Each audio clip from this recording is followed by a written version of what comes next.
Antes de la exposición de la palabra de Dios esta mañana, les invito a inclinar su rostro para tener una oración. Dios eterno, Padre bendito, gracias una vez más, Señor, por todas las bendiciones que nos has dado en esta mañana, Señor. Llena nuestros corazones de gozo al alabarte, Señor, y también nos has dado ya alimento espiritual para que empecemos esta semana tomados de tu mano, Señor, guiados por ti para todas las decisiones que hayamos de tomar.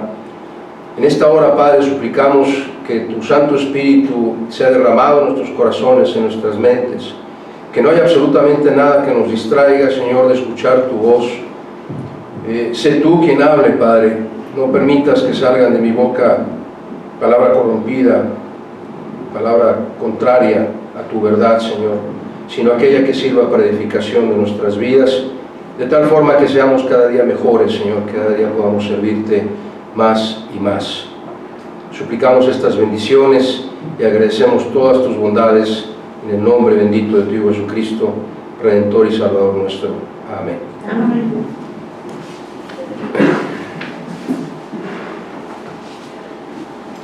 Antes de predicar este mensaje, quiero hacer dos observaciones, si se me permite. La primera de ellas tiene que ver con la forma en que percibimos lo que un predicador habla. Lo que voy a entender con esto es que yo quiero pedirte esta mañana que no te concentres en escucharme a mí, sino a Dios hablando a tu corazón. La primera persona que es confrontada con esto cuando se estudia la Biblia es precisamente quien la está estudiando. Y créeme, yo he sido confrontado con este mensaje. No es un mensaje nada más para ustedes, sino para mí. Yo sé que volveré a ser confrontado al momento de estarlo predicando. Pero es necesario, porque es la forma en que Dios nos edifica. Y por ello es importante que tengamos la humildad y la disposición de escuchar la voz de Dios hablando a tus corazones, sin pensar en absolutamente nadie más, empezando por un servidor, sin pensar en alguien más que necesitaría escuchar este sermón, sino en mí, solamente en mí y nadie más que en mí. ¿Qué quiere decirme hoy Dios? ¿Qué quiere hablar conmigo esta mañana? No es un sermón sencillo, por eso estoy haciendo esta observación. Es un sermón de exhortación, es un sermón difícil de predicar, pero con la dirección y la ayuda de Dios creo que Él se encargará de hablar a nuestros corazones. El título del sermón es simplemente Judas.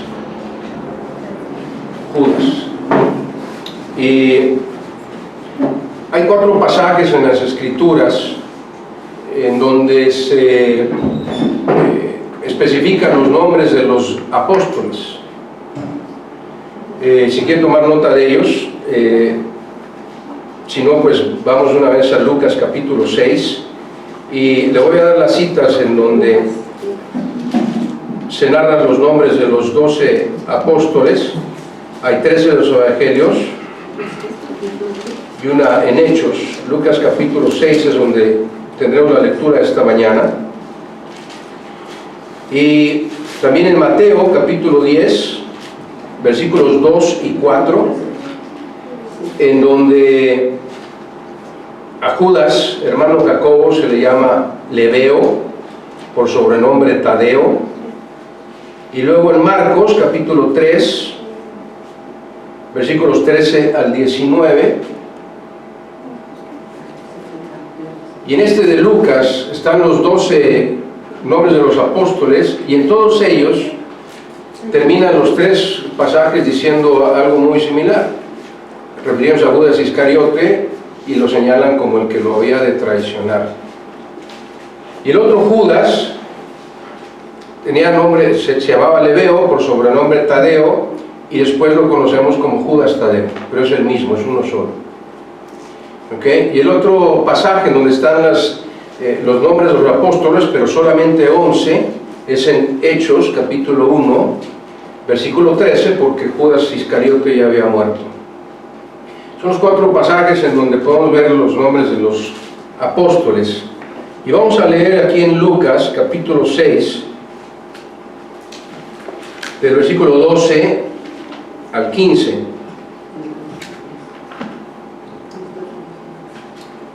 Dice la palabra de Dios: en aquellos días él, refiriéndose a Jesús, en aquellos días Jesús fue al monte a orar y pasó la noche orando a Dios, no 15 minutos, no una hora, sino toda la noche orando a Dios. Y cuando era de día, versículo 13, llamó a sus discípulos y escogió a 12 de ellos. Quiere decir que había muchos discípulos, pero de esos discípulos que había, escogió solamente a 12, a los cuales también llamó apóstoles. Es decir, de todos esos discípulos escogió a 12, y a esos 12 les denominó apóstoles. Apóstol quiere decir enviado, una persona que es enviada a cumplir un mandato o una misión. Y luego da los nombres de ellos: a Simón, a quien también Jesús le llamó Pedro; a Andrés, hermano de Pedro; Jacobo y Juan, hijos de Zebedeo, estos también eran hermanos; Felipe, y me voy a saltar a Bartolomeo para mencionar a Mateo, porque del llamado de Cristo a sus apóstoles, a sus discípulos, solamente se menciona, o la Biblia nos narra, el llamado a Pedro, a Andrés, a Jacobo, a Juan, a Felipe y a Mateo. La Biblia registra cuando estos 6 fueron llamados por Jesús en forma muy clara y muy específica. Al resto no se dice cuándo los llamó, la Biblia no lo declara. Y hay también un llamamiento a Natanael. Cuando Jesús llama a Felipe, también Natanael estaba ahí, y también es llamado. Entonces, pero Natanael simplemente fue un discípulo, no fue nombrado apóstol, pero fue uno de los llamados por el Señor.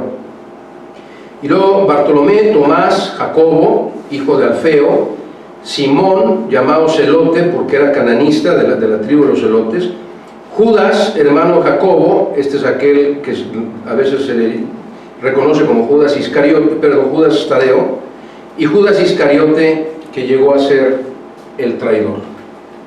Estos son los 12, de todos los discípulos de Dios, 12 que fueron seleccionados por Jesús para ser llamados apóstoles. Ahora, refiriéndonos a la vida de Judas Iscariote, quiero hacer algunas observaciones de su vida, y desde este momento empezar a confrontarnos con esa vida de Judas Iscariote. Claro que cualquiera de nosotros dirá: yo no traicionaría a Jesús, yo no puedo ser considerado como Judas Iscariote. Pero quiero que veamos lo que vivió Judas Iscariote y lo comparemos con lo que nosotros vivimos. Miren, por ejemplo, para empezar, Judas Iscariote presenció el poder y los milagros de Jesús, y debió haber sido suficiente para reconocerlo como Dios. ¿No es cierto? No sé a usted, pero en mi vida Jesús ha hecho cosas milagrosas que a mí me parecen increíbles, difíciles de entender. También Judas fue enseñado en todo lo que era necesario para poder servir a Dios, para poder ser instrumento para Dios. Estuvo todos los 3 años del ministerio del Señor Jesús, estuvo aprendiendo de Jesús, como tú y yo estamos aprendiendo cada domingo o cada vez que leemos las Escrituras. Estamos viendo similitudes entre la vida de Judas Iscariote y la nuestra. No solo eso, Jesús, aunque no lo creamos, envió a Judas Iscariote, el que lo iba a traicionar, lo envió a predicar el Evangelio. Vea usted en Marcos, por favor, capítulo 6, Marcos capítulo 6,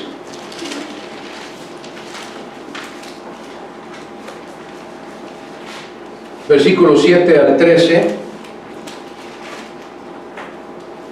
dice la palabra de Dios, hablando de Jesús, dice: después llamó a los 12, es decir, a los apóstoles, entre ellos estaba obviamente Judas, y comenzó a enviarlos de 2 en 2, y dice: y les dio autoridad sobre los espíritus inmundos, y les mandó que no llevasen nada para el camino, sino solamente bordón, ni alforja, ni pan, ni dinero en el cinto, sino que calzasen sandalias y no vistiesen dos túnicas, y les dijo: donde quiera que entréis en una casa, posad en ella hasta que salgáis de aquel lugar. Y si en algún lugar no os recibieren ni os oyeren, salid de ahí, sacudid el polvo que está debajo de vuestros pies, para testimonio a ellos, es decir, para acusarlos de que no quisieron recibir la palabra de Dios. De cierto os digo que en el día del juicio será más tolerable el castigo para los de Sodoma y Gomorra que para aquella ciudad que rechazó a los apóstoles enviados por Cristo. Y saliendo, versículo 12, predicaban que los hombres se arrepintiesen, y echaban fuera muchos demonios, y ungían con aceite a muchos enfermos y los sanaban. ¿Se imagina usted a Judas Iscariote, el que finalmente iba a traicionar a Dios, predicando la palabra de Dios, sanando enfermos, exorcizando a aquellos que estaban poseídos?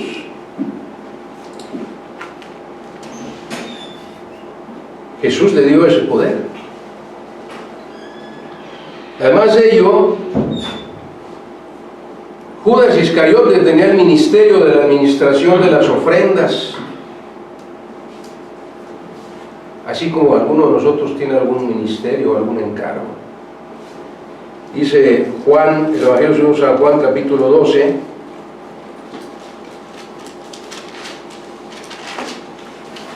Evangelio según San Juan, capítulo 12, versículos 3 al 6. Entonces María tomó una libra de perfume de nardo puro, de mucho precio, es decir, valía muchísimo, y ungió los pies de Jesús, y los enjugó con sus cabellos, y la casa se llenó del olor del perfume. Y dijo uno de sus discípulos, Judas Iscariote, hijo de Simón, el que le había de entregar. Pregunta en el versículo 5, Judas Iscariote: ¿por qué no fue este perfume vendido por 300 denarios y dado a los pobres? Y aclara el apóstol Juan: pero dijo esto en el versículo 6, no porque se cuidara de los pobres, sino porque era ladrón, y teniendo la bolsa sustraía de lo que se echaba en ella. De modo que Judas tenía el ministerio de administrar las ofrendas que la gente daba a los apóstoles.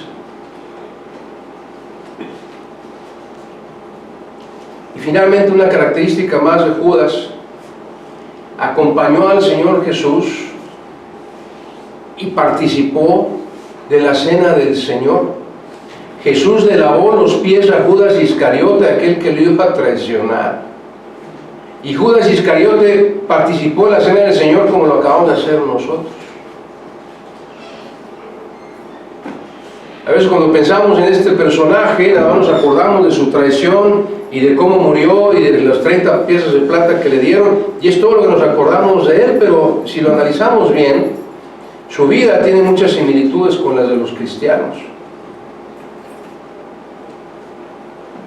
Ahora, obviamente, al saber cómo terminó, podríamos distinguirlo en algunos pasajes de las Escrituras que se aplican a aquellos que aparentan ser cristianos pero no lo son. Judas podría ser uno de estos que dice en Mateo capítulo 7, versículo 21, no todo el que me dice Señor, Señor, dice Jesús, entrará en el reino de los cielos, sino el que hace la voluntad de mi Padre que está en los cielos. Y Judas, como muchos creyentes, aparentes creyentes, dirían, versículo 22, muchos como Judas me dirán aquel día, Señor, Señor, ¿no profetizamos en tu nombre? Y en tu nombre echamos fuera demonios, y en tu nombre hicimos muchos milagros. Eso lo hizo Judas. Predicó el Evangelio de Dios, sanó enfermos, echó fuera demonios. Pero como diría más adelante el apóstol Juan en su primera carta, capítulo 2, versículo 19, salieron de nosotros porque no eran de nosotros, porque si hubieran sido de nosotros habrían permanecido con nosotros. ¿Cuál fue la diferencia particular entre Judas y los otros 11 apóstoles? ¿Qué podríamos decir que terminó diferenciando a uno de los otros 11? Si vemos el Evangelio según San Mateo, no lo busqué, créame que estoy leyendo directamente las Escrituras. El Evangelio según San Mateo, capítulo 10, versículo... es Marcos, dije Mateo y es Marcos. Marcos 10, versículo 28, hablando el apóstol Pedro, dice: entonces Pedro comenzó a decirle a Jesús: he aquí, nosotros lo hemos dejado todo y te hemos seguido. Respondió Jesús y dijo: de cierto os digo que no hay ninguno que haya dejado casa, o hermanos, o hermanas, o padre, o madre, o mujer, o hijos, o tierras, por causa de mí, dice Jesús, y del Evangelio, que no reciba 100 veces más ahora, en este tiempo, casas, hermanos, hermanas, madres, hijos y tierras, con persecuciones, y en el siglo venidero la vida eterna. Es decir, los apóstoles que sí siguieron a Jesús recibieron la vida eterna. Dejaron todo, familias, propiedades, y lo que promete aquí el Señor Jesús se cumplió cuando dice: recibirán en esta época mucho más hermanos y familias. Entiéndalo de esta manera: cuando ellos salieron a predicar la palabra de Dios, fueron hospedados por familias que ni los conocían, y tuvieron personas que los consideraron hermanos o hermanas, igual que nosotros los consideramos hermanos y hermanas. No nada más nuestros hermanos y hermanas carnales, sino hermanos en la fe. A eso se refiere Jesús. Los que me sigan a mí tendrán muchos más hermanos y hermanas que nadie, hermanos espirituales. Mientras tanto, Judas, él no quiso seguir a Jesús, y en lugar de ganar la vida eterna, recibió la muerte eterna. La mayor diferencia, la gran diferencia entre Judas y los otros 11 apóstoles, escúcheme con atención, es que los otros apóstoles no solo aceptaron y reconocieron y confesaron y vivieron sirviendo a su Señor, reconocieron a Cristo como el Señor de sus vidas y vivieron para Él. Judas jamás reconoció a Jesús como el Señor de su vida. Por eso hay muchas personas que vienen a las iglesias y hablan a Jesús y no fallan y están ahí pendientes, y hasta parece que participan en algún ministerio y todo dijera: bueno, pues sí son cristianos, y la verdad es que no lo son, porque aún no ha reconocido a Jesús como el Señor de sus vidas. Y esta mañana es a lo que quiero hablar contigo. Ve todo esto como mis breves introducciones al sermón. Es más, ya estoy en la conclusión para que estés tranquilo. Quiero preguntarte esto, y quiero que te contestes a ti mismo, no me contestes a mí.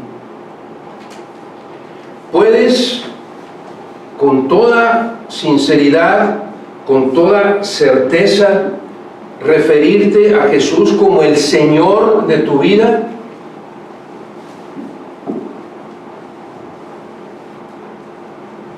En todos aspectos, ¿es Jesús el Señor de tu vida? Cuando estamos llevando la palabra de Dios y queremos convencer a una persona que venga a los pies de Cristo, muchos usamos la epístola de los Romanos capítulo 10 y el versículo 9, que dice que si confesares con tu boca que Jesús es ¿qué? El Señor, no un Señor, el Señor de tu vida. Y si estamos aquí como creyentes, nosotros ya hicimos esa confesión, ¿cierto?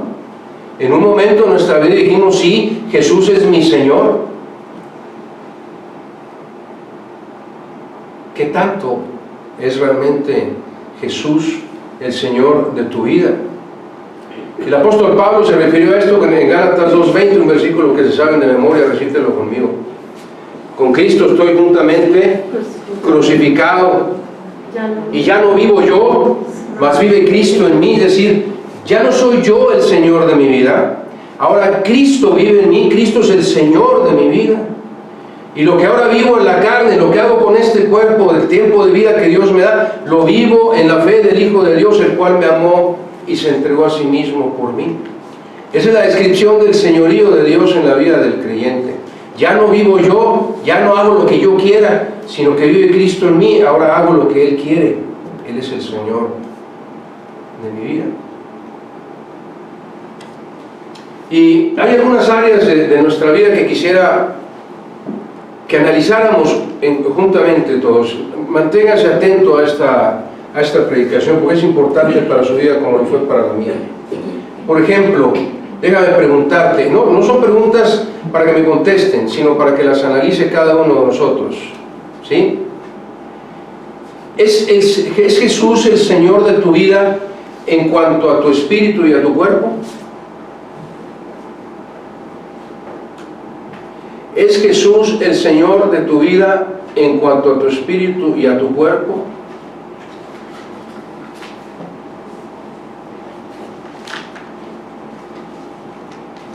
Primera a los Corintios, capítulo 3, versículos 16 y 17. ¿No sabéis que sois templo de Dios y que el Espíritu de Dios mora en vosotros? Si alguno destruyere el templo de Dios, Dios le destruirá a él, porque el templo de Dios, el cual sois vosotros, santo es. ¿Cómo cuidas tu cuerpo si es del Señor? Más adelante diría el apóstol Pedro un pasaje que también se saben de memoria. ¿O acaso ignoráis, capítulo 6 de 1 Corintios, versículos 19 y 20, ¿o acaso ignoráis que vuestro cuerpo es templo del Espíritu Santo, el cual está en vosotros, el cual tenéis de Dios, y que no sois vuestros? Porque habéis sido comprados por precio. Glorificad a Dios en vuestro cuerpo y en vuestro espíritu, los cuales son de Dios.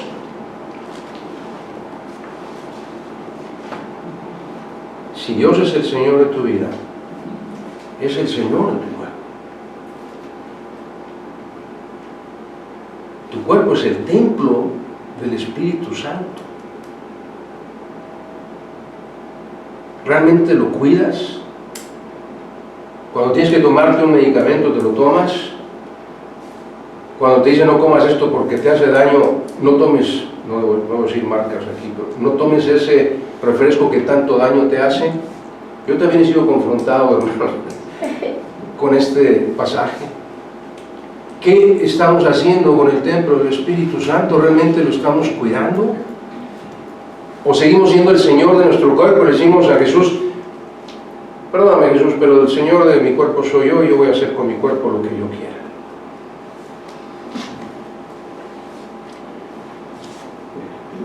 ¿Es Jesús el Señor de tu tiempo?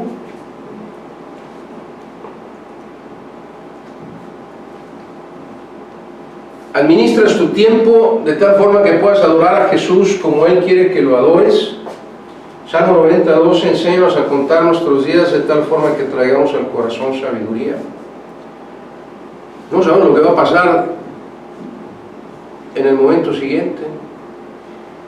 ¿Cómo administras tu tiempo?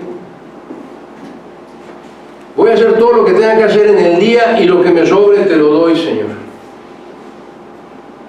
Y si no me sobra, pues discúlpame, pero tuve mucho que hacer. Tuve mucho trabajo, tuve mucho que estudiar, o tuve mucho que hacer, y ya no me dio tiempo. Como le diría yo a mis nietos, estuve en el ni entiendo, y se me fue la noche porque me piqué ahí con el güey, y ya no tuve tiempo para ti, Señor. ¿Es Jesús el Señor de tu tiempo? Voy a hacer una pregunta. ¿Cómo administras tu tiempo? ¿A qué hora te empiezas a preparar para venir al templo? cada domingo. Es un ejemplo del señorío de Dios sobre tu tiempo. ¿Cómo te administras? ¿Cuándo administras tu tiempo para venir a la iglesia? ¿Cuándo empiezas a prepararte para venir a la iglesia? Si no lo haces desde el sábado anterior, ya estás mal. Si tú te desvelas el sábado, ¿vas a venir a la casa del Señor tarde o no vas a venir? Y no vas a estar completamente alerta o despierto lo suficiente para poder escuchar la voz del Señor. Venir al domingo implica administrar tu tiempo, darle el señorío de tu tiempo a Dios para que desde el sábado te empieces a administrar. Y que la gente sepa, no me invites los sábados a tus fiestas porque no puedo ir. Es tiempo del Señor. Desde el sábado estoy preparándome para ir al templo del Señor porque quiero estar alerta, quiero ir despierto. ¿Me va a hablar Dios? No puedo ir a la iglesia dormido. Voy a escuchar la voz de Dios.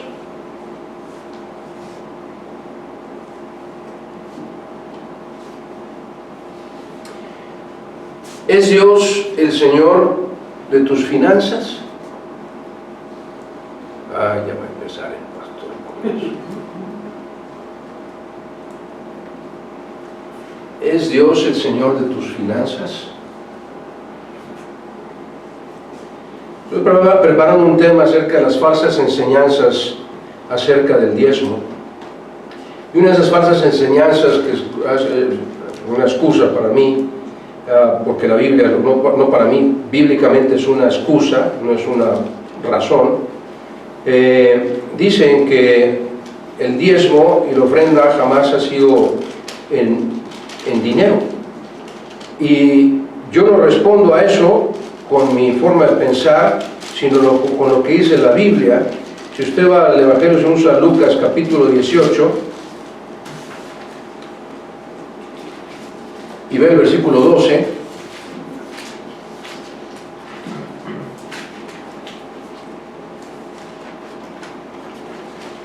dice el fariseo que estaba orando y tenía al publicano a un lado suyo y le dice a Dios: gracias Dios porque yo no soy como este pobre publicano.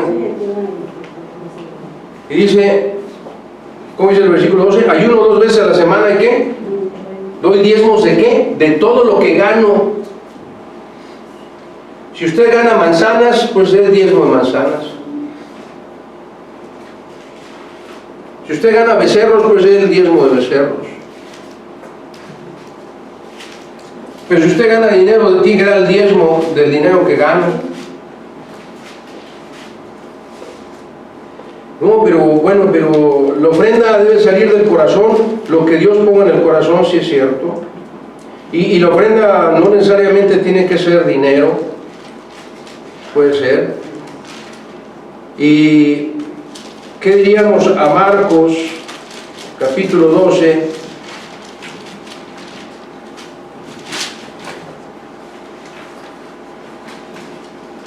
Desde el versículo 41. Estando Jesús sentado delante del arca de la ofrenda, miraba cómo el pueblo echaba ¿qué? Dinero en el arca. Y muchos ricos echaban mucho, y vino una viuda pobre y echó 2 blancas, o sea, un cuadrante, la moneda de menor denominación. Entonces, llamando a sus discípulos, Jesús les dijo: de cierto os digo que esta viuda pobre echó más que todos los que han echado en el arca, porque todos han echado de lo que les sobra. Todos han echado de lo que les sobra.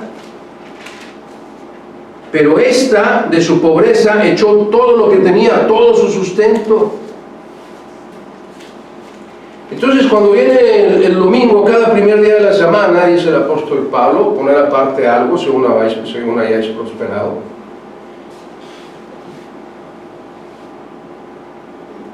Entonces, cuando tú dices, primero voy a pagar todas mis deudas, y como dice aquí, estos han echado de lo que les sobra, y usted viene a la iglesia y le da a Dios lo que le sobra, Jesús no es el Señor de sus finanzas. y Jesús no puede bendecir sus finanzas. Y siempre, siempre le faltará mientras usted no sea obediente a Dios. Y este mandato del señorío de Dios sobre sus finanzas no es nada más el diezmo y la ofrenda, sino todo lo que usted tiene.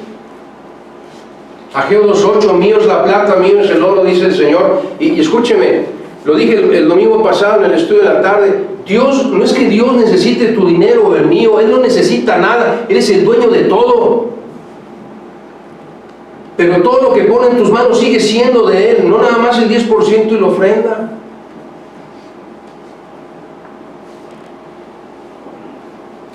De modo que también darás cuenta de lo que hagas con el resto del dinero que Dios pone en tus manos, porque es de Dios. Y si de pronto dices, bueno, yo ya diezmé y ofrendé, ahora me voy a ir al casino con todo lo que me sobra, a ver si gano más y recupero los diezmos y ofrenda, ¿qué tal? ¿Es Dios el Señor de tus finanzas? Judas tenía el ministerio de administrar las finanzas y robó de las finanzas. Y este tema es precisamente de lo que habla Malaquías 3:10, cuando Jesús le dice, ¿robará el hombre a Dios? Pues vosotros me habéis robado, le dice al pueblo de Dios. ¿En qué te hemos robado?, pregunta el pueblo. En vuestros diezmos y ofrendas, lo mismo que hizo Judas Iscariote, lo mismo que hacen muchos cristianos, le roban a Dios. Y a veces ni lo que les sobra le dan, y todavía esperan que Dios les bendiga. Amado hermano, hermana, escúchame, así no funciona. Si Jesús no es el Señor de tus finanzas siempre estarán mal.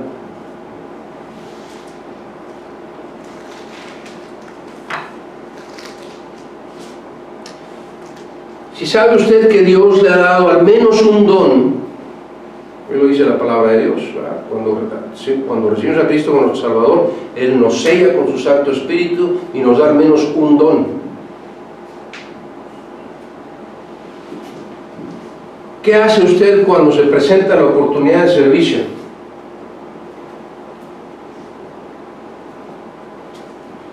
Hace como hacía yo en la escuela cuando estaba el profesor haciendo preguntas para examen. Me escondía atrás del que estaba en el pupitre. Uy, que no me vea a mí, que no vaya a preguntar. Un hermano tiene esa necesidad. La congregación necesita un maestro de escuela dominical. Necesita un maestro de jóvenes. Y todos nos escondemos.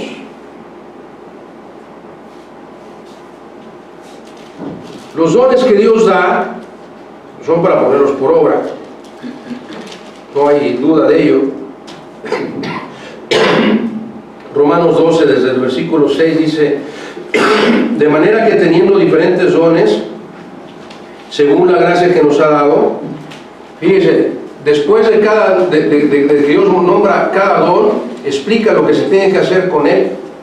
Romanos 12, 6, si tiene usted el don de profecía, de enseñar, de predicar la palabra de Dios, úselo.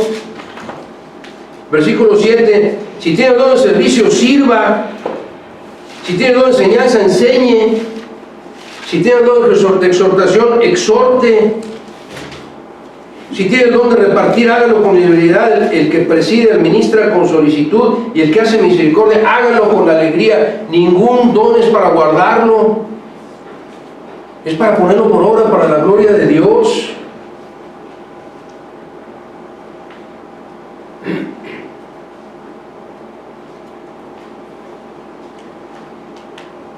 Al menos eso dice también el apóstol Pedro cuando habla de los dones, en su primera carta, capítulo 4,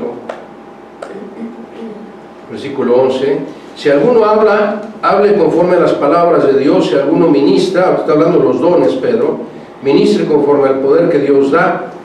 ¿Para qué? ¿Para qué son los dones? Dice, para que en todo sea Dios glorificado por Jesucristo. Si yo me guardo mi don, no estoy dándole la gloria a Dios.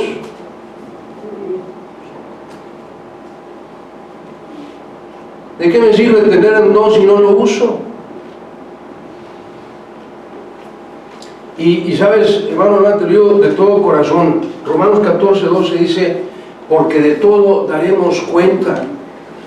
Romanos 14:12, de manera que cada uno de nosotros dará cuenta a Dios de sí. Daremos cuenta a nuestro Señor de lo que hicimos con nuestro cuerpo, que es el templo del Espíritu Santo. Daremos cuenta a Dios de cómo administramos nuestro tiempo para Él.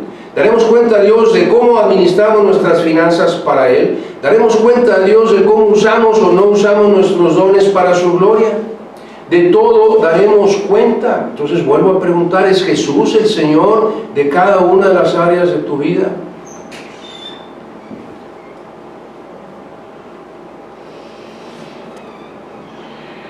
¿Es Jesús?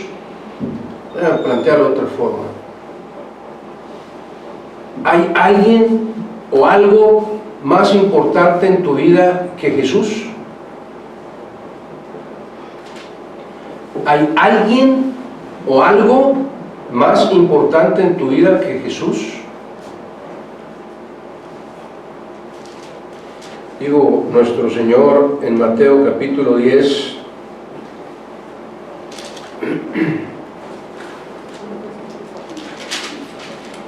versículo 37 y 38. Mateo 10, 37 y 38. El que ama a padre o madre más que a mí, son palabras de Jesús. El que ama a padre o madre más que a mí no es digno de mí. El que ama a hijo o hija más que a mí no es digno de mí. El que no toma su cruz y sigue en pos de mí no es digno de mí.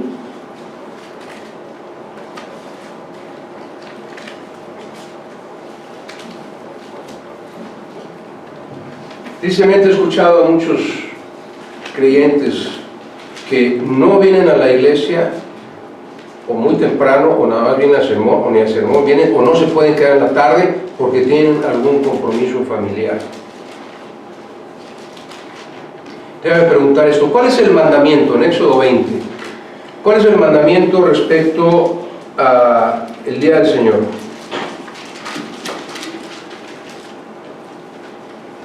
Éxodo 20, versículo 8, desde el 8.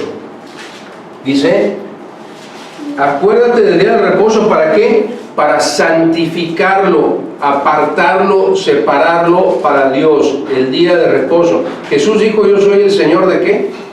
Del día de reposo. Él es el Señor de este día. ¿Es Jesús el Señor de tu vida? ¿Es el Señor de tu vida hoy?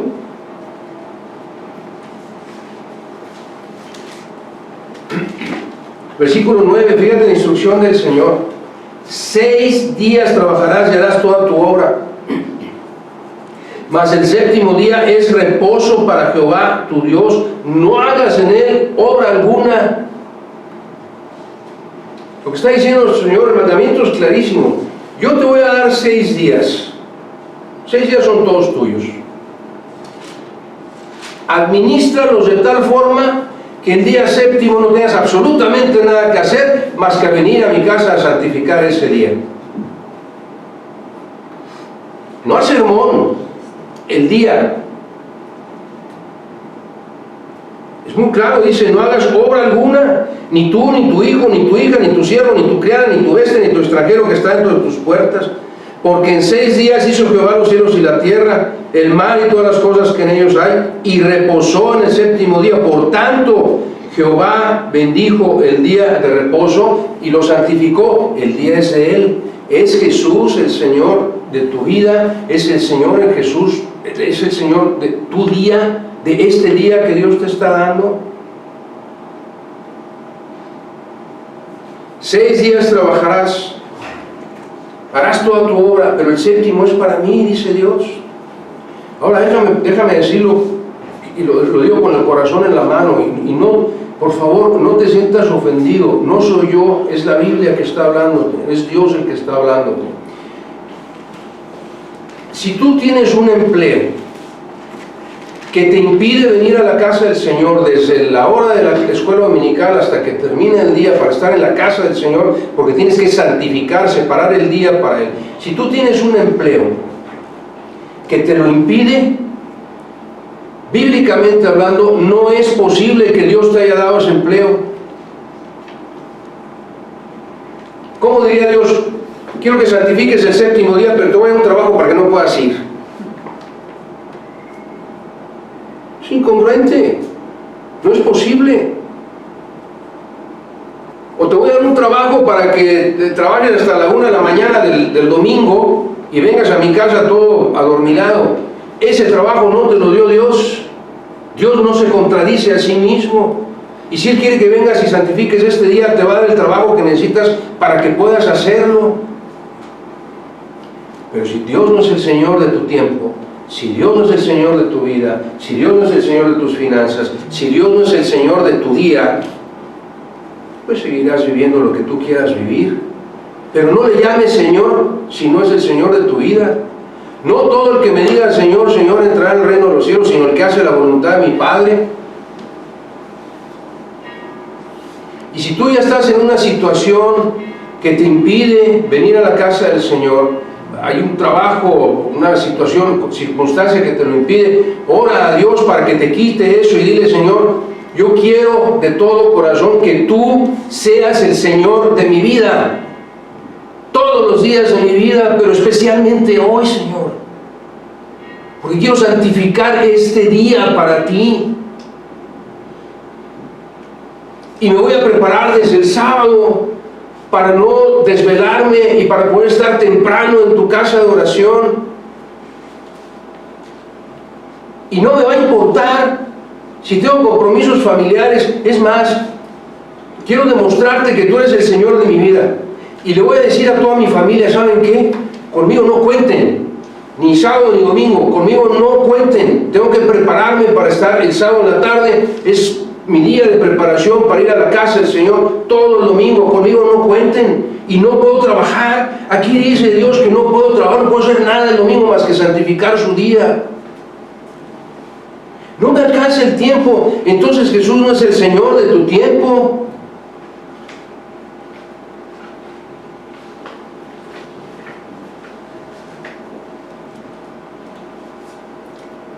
Lo dice la Biblia, no lo digo yo.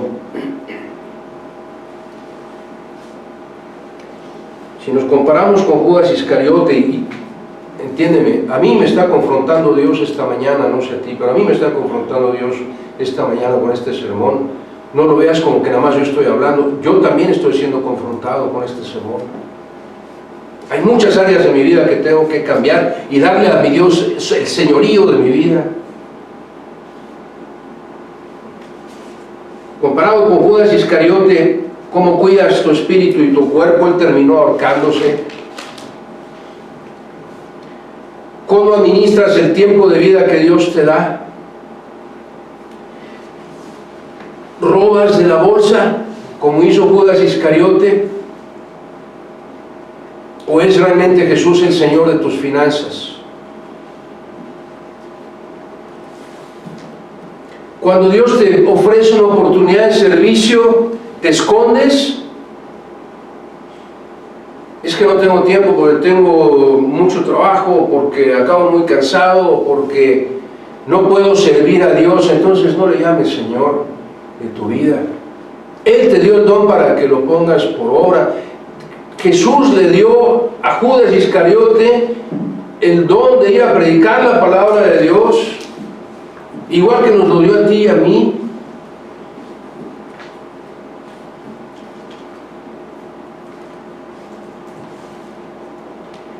Por último, ¿hay alguien o algo más importante en tu vida que Jesús?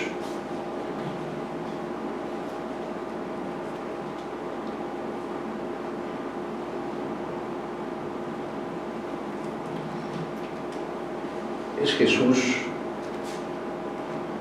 el Señor de tu vida?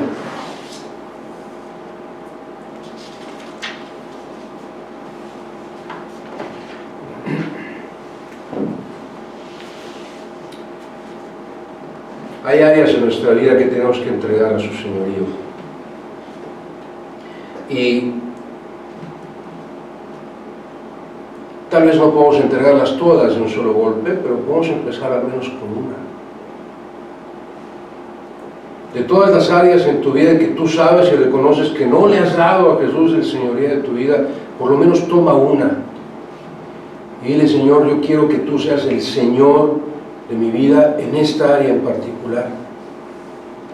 Y una vez que le entregues esa área de tu vida, sigue con otra. No te detengas.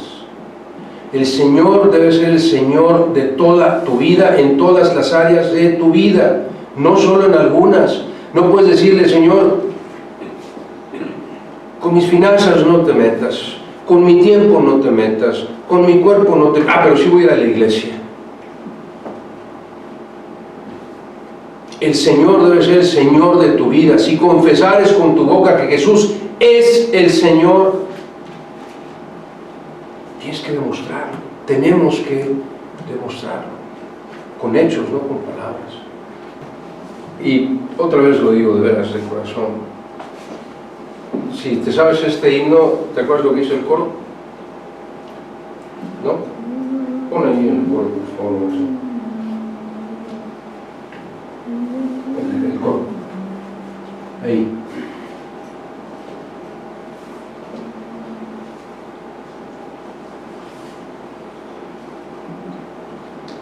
Si realmente eso es lo que vas a hacer para el Señor, cántalo con el corazón. ¿Ok?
eterno,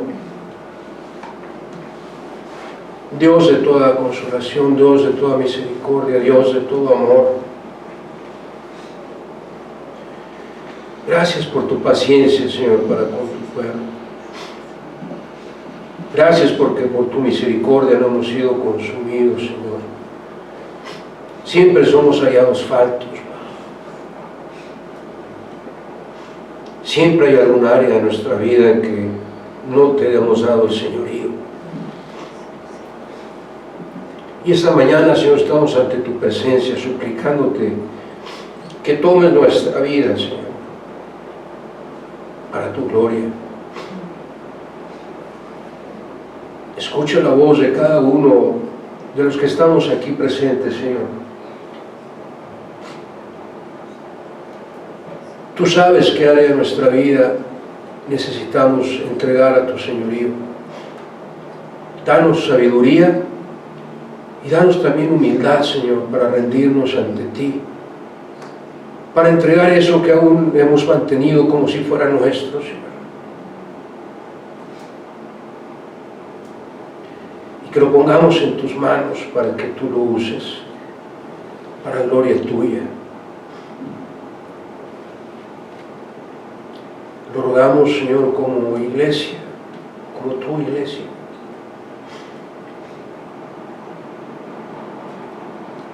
En el bendito nombre de tu Hijo Jesucristo, nuestro Redentor, nuestro Salvador, nuestro intercesor, y quien deseamos de todo corazón que sea de toda verdad el Señor, el Señor, el Señor de nuestras vidas, hoy y siempre.